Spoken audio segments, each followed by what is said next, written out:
जो काम operation flood के 50 साल में हुआ वो अगले 5 से 10 साल में होने जा रहा है। ज़्यादा गाँव दूध मंडियाँ बनेंगी तो ज़्यादा किसान उसके सदस्य बनेंगे। दूध संगठित क्षेत्र में आएगा।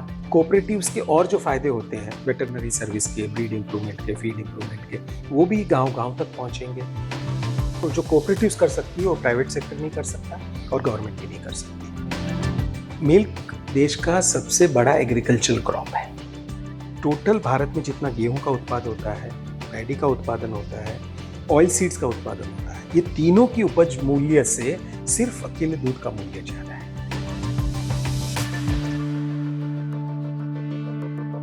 किसानों की आमदनी बढ़ाने का फार्मूला सहकारिता में ही छिपा हुआ है। अमूल डेयरी इसका एक उदाहरण है। अमूल जैसा सफल मॉडल बनाने में गुजरात तो आगे रहा, लेकिन दूसरे राज्य पीछे क्यों रह गए? डेयरी किसानों की आमदनी बढ़ाने के लिए अमूल के एमडी जयंत मेहता से गांव जंक्शन ने विस्तार से बात की।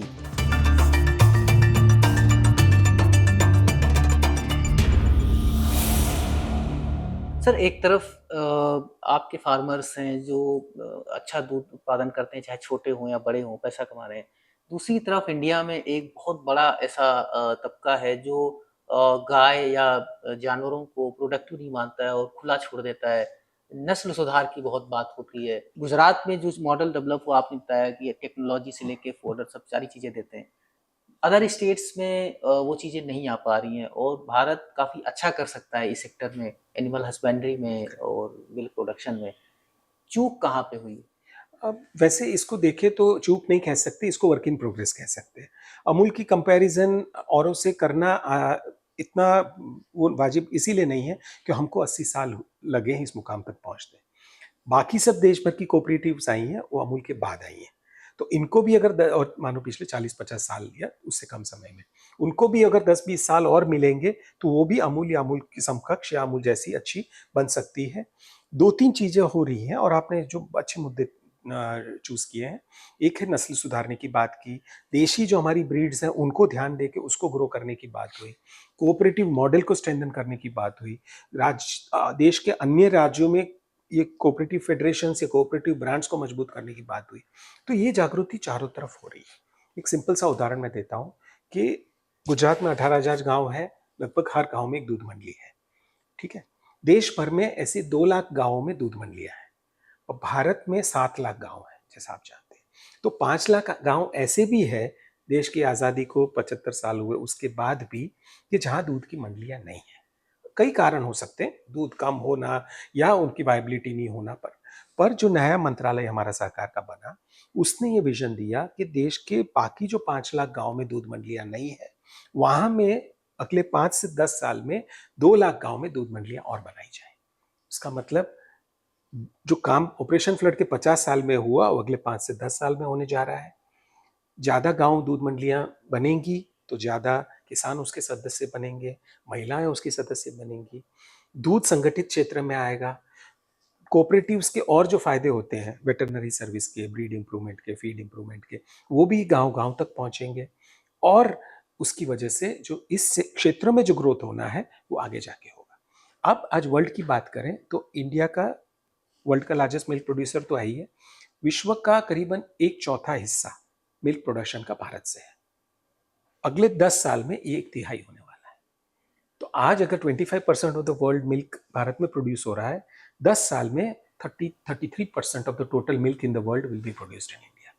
तो इंडिया को ये जो नीचे देश में काम हो रहा है, ज्यादा मंडियां बनने का, ज्यादा कोऑपरेटिव्स बनाने की, ज्यादा महिलाओं को जोड़ने की, डेयरी प्रोसेसिंग इंफ्रास्ट्रक्चर एक्सपांड करने की, तो वो आगे जाके और स्पीड से काम होगा और इंडिया एक डेयरी टू द वर्ल्ड भी बनेगा। तो माननीय प्रधानमंत्री जी ने अपना एक विजन दिया था, उन्होंने ये कहा था कि India should be the food basket to the world, और देश के हर, विश्व के हर डाइनिंग टेबल पे एक इंडिया का मेड इन इंडिया प्रोडक्ट होना चाहिए। तो दूध एक ऐसा है प्रोडक्ट जो देश से विदेश में जा सकता है, विश्व भर में जा सकता है। हमारा ये मॉडल भी प्रोडक्ट्स जैसे एक्सपोर्ट हो रहे हैं वैसे ये मॉडल भी एक्सपोर्ट हो रहा है। तो इसका जो डेयरी डेवलपमेंट हम इंडिया में बात कर रहे हैं वो अफ्रीकी देशों में हम लोग बात कर रहे हैं, श्रीलंका में कर रहे हैं। जैसे किसानों की आमदनी बढ़ाने की बात हो रही है, तो खास करके मिल्क प्रोड्यूसर्स हैं, उनकी आमदनी बढ़ाने का जो सहकारिता से अमूल ने कर दिखाया है, तो क्या भारत के किसानों को वो क्या स्ट्रक्चर हो कि जैसे अमूल से जुड़े ये जो किसान हैं, जिनका जो अपने आप को आगे ग्रो कर रहे हैं, तो एक आम किसान उसको ग्रो कर पाए। क्या दूसरे सेक्टर्स में ऐसे लाया जा सकता है? नहीं, बिल्कुल सही जो आपने कहा ना, ये चिंता सबको है। तो उसका ही सॉल्यूशन हमारे पास है, और जो कोऑपरेटिव्स कर सकती है वो प्राइवेट सेक्टर नहीं कर सकता और गवर्नमेंट भी नहीं कर सकती। तो और अच्छा, किसान है हमारे केस में, देश के सिचुएशन में वो छोटे किसान हैं, ज़मीन की मात्रा भी सीमित है और भी सोर्सेस इनकम के कम है डेयरी के सिवा। तो ये सब किसान जो छोटे किसान हैं वो मिलके एक संस्था बनाएँगे, मिलके ब्रांड बनाएँगे, मिलके काम करेंगे और सहकारिता की भावना से काम करेंगे, तो उनको जो फ़ायदा होगा, जो हमारे देश में अमूल के या डेयरी कोऑपरेटिव डेयरी के साथ जुड़े किसान हैं, उनके जैसा। तो यही काफ़ी सारे इनिशिएटिव्स ये मंत्रालय ले रही है, देश भर में हर एक सहकारी हर राज्य ले रहा है, और कई सारी सहकारी संस्थाएँ सब मिलके, जुड़ के काम करने की कोशिश कर रही हैं। मिल्क देश का सबसे बड़ा एग्रीकल्चरल क्रॉप है, ये बहुत कम लोग जानते हैं। तो देश में जो दूध के उत्पादन का मूल्य है, जो भारत का दूध का उत्पादन है, मानो 240 मिलियन मीट्रिक टन, यानी कि 65 करोड़ लीटर प्रतिदिन, उसका मूल्य है 12 लाख करोड़ रुपए। अब टोटल भारत में जितना गेहूं का उत्पादन होता है, पैडी का उत्पादन होता है, ऑयल सीड्स का उत्पादन होता है, ये तीनों की उपज मूल्य से सिर्फ अकेले दूध का मूल्य ज्यादा है। तो ये और 8 करोड़ से ज़्यादा परिवार जुड़े हैं। ज़्यादातर लोग हैं वो स्मॉल एंड मार्जिनल फार्मर्स हैं, लैंडलेस भी हैं। तो जिसके पास खेती का और कोई साधन नहीं है और गाँव में रहते हैं, और आप जानते हो जैसे 60-65% आबादी हमारे देश की आज भी गाँव में रहती है, तो वो दूध से अपना घर चला रहे हैं। तो सेक्टर में मुश्किलें हैं, जैसे आपने कहा कि अगर उसको दाम सही नहीं मिलेंगे, उसको अफोर्डेबिलिटी नहीं रहेगी, तो किसानों को दाम ज़्यादा चाहिए। और मैंने आपको पहले ही बताया कि अगर कस्टमर 100 रुपए दूध के खर्च करता है, तो 80 से 85% पैसा वो किसान के घर तक, उसकी जेब तक पहुंचता है। अब ये रेशियो वर्ल्ड का हाईएस्ट है। यूरोप का मिल्क प्रोड्यूसर होगा, उसको कस्टमर 1 यूरो खर्च करेगा, सिर्फ 35% ही मिलता है उसको।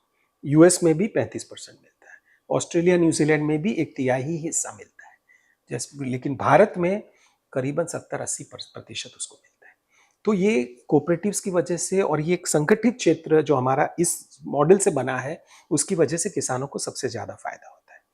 अब बात, जब कस्टमर को दूध के दाम 2 रुपए बढ़ते हैं, सोचते हैं बहुत महंगाई बढ़ी, तो वो महंगाई जाती है, किसानों को भी महंगाई होती है, और जो दाम खर्चे बढ़ते हैं किसान को, उसको आपके पास और कोई तरीका नहीं है कि उसको थोड़ा और हर साल कुछ ना कुछ एक्स्ट्रा दें हम पैसा।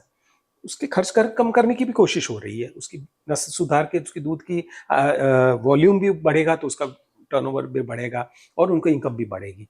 पर ये चीज आम जनता को समझ में नहीं आती। वो सोचते महंगाई बढ़ती है, हमारा खर्च बढ़ता है। और शहरी लोगों के पास मीडिया है, शहरी लोगों के पास आवाज है, और गांव के लोगों के पास कुछ नहीं है। मतलब ये तो ये आपने आपने मान लिया ना कि गाँव के आदमी की हाँ, हाँ, आवाज़ बिल्कुल, ऊपर नहीं बिल्कुल। आती है। हाँ, बिल्कुल। हाँ, तो पर उनकी, मतलब हाँ, पॉलिसीज़ पर कंज्यूमर से डिसाइड हाँ, होती हैं। पर सहकारिता एक ऐसी चीज़ है जो इनकी आवाज़ को एक बैलेंस करके उनकी रिक्वायरमेंट को फुलफिल करने की कोशिश करती है। तो ये एक बड़ी बात है। अब दूसरी बात आती है कि ये स मॉडल के थ्रू हम उनका ओवरऑल डेवलपमेंट कैसे कर पाएँ? सो दूध या उपज एक ज़रिया है ह्यूमन डेवलपमेंट का। तो कोऑपरेटिव्स की वजह से उनकी आय बढ़ने से घर परिवार में बच्चों का शिक्षण बढ़ता है, उनकी हेल्थ और वेलबींग इंप्रूव होती है, उनकी लाइफस्टाइल इंप्रूव होती है, और उनका सोशियो इकोनॉमिक स्टेटस इंप्रूव होता है। तो दूध एक जरिया है, कोऑपरेटिव्स एक टूल है डेवलपमेंट का। और यही चीज जो हमारी सरकार ने जो समझी है, और जो केंद्र सरकार में कोऑपरेटिव का मंत्रालय बना के ये मैसेज गांव गांव तक पहुंचाना है कि वो उनकी जो रिक्वायरमेंट है, उनकी जो एस्पिरेशंस है, वो ये मॉडल के थ्रू आप फुलफिल कर पाओगे। जैसे अमूल तो एक रोल मॉडल है, लेकिन जो मिल्क बिज़नेस है बड़ा अनस्ट्रक्चर्ड है। जैसे कोविड टाइम पे हुआ कि वो दुकानें बंद हुई तो दूध सड़क पे भी फेंकने लग गए, या बहुत लोग, इसका एक कोई मॉडल बन सकता है? क्या हर राज्य में अमूल जैसी डेयरियाँ बनाई जा सकती है? या अमूल ही एक पूरा यूनिवर्सल एक पूरे देश का कहते हैं ना कि लीडर बन सकता है ऐसा? नहीं, वो तो अमूल है ही है लीडर, और अमूल टेस्ट मतलब ऑफ हर इंडिया, स्टेट में अमूल आए, दूध अभी पीते तो हैं। हाँ, गुजरात पर को ही ज़्यादा वहाँ, लाभ हाँ, मिल पर रहा है। गुजरात के बाहर भी अभी हम 20% जितना दूध गुजरात के बाहर भी संपादन करते हैं। मैंने जैसे यूपी की बात की, राजस्थान की बात की, पंजाब, हरियाणा, बंगाल, असम, महाराष्ट्र, मध्य प्रदेश, उड़ीसा, ऐसे देश के कई राज्यों में अमूल दूध हमारे मॉडल से इकट्ठा कर रहा है, और साथ में वहाँ की जो सहकारी डेयरी है, उसके साथ मिलके कर रहा है। तो हर राज्य में कोऑपरेटिव डेयरी का तो मॉडल है ही। कोऑपरेटिव ब्रांड्स भी हैं, कोऑपरेटिव यूनियंस भी हैं, और कोऑपरेटिव सोसाइटीज में फार्मर सदस्य भी हैं। तो ये जैसे ही इंपॉर्टेंस बढ़ रहा है इस सेक्टर का और कोऑपरेटिव्स का, ये सभी संस्थाएं अपने तौर पे आगे बढ़ भी रही है। और अमूल तो है ही, ये सबके साथ मिलकर काम करता है, क्योंकि हम जानते हैं कि कोऑपरेटिव्स ग्रो करेंगी। जैसे गुजरात के किसान ने आज इस स्तर पे पहुंचे, और राज्य के किसान भी इस स्तर पे पहुंचेंगे, तो देश का विकास होगा। और एक्चुअली मिलके हम लोग प्राइवेट और मल्टीनेशनल्स को भी बाहर रख पाएंगे। सो ये एक संगठन, कोऑपरेटिव की भावना है, सहकारिता की भावना है, एक सहकारिता द्वारा संगठन की भावना है।